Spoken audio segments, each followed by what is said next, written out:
How to turn off disappearing messages on Facebook Messenger. Hey everyone, welcome back to the channel. In today's video, I'll show you how to turn off disappearing messages on Facebook Messenger. So now without further ado, let's get started. So here, first thing first, open the Messenger app on your phone. And now here, once you're inside the app, just go to the chat where you want to turn off the disappearing messages option.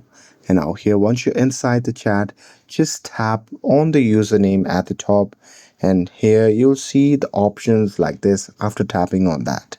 From here now, you simply have to scroll down and there you'll see the option labeled as disappearing messages. So simply tap on it. And now here, if you see 24 hours being selected, here you can just select this opt options to turn off the disappearing messages option. And that's it. That's how you can turn off disappearing messages on Facebook Messenger. With this, if you found this video helpful, then don't forget to like, share, and subscribe to get updated for more videos. Thanks for watching, and I'll see you in the next video.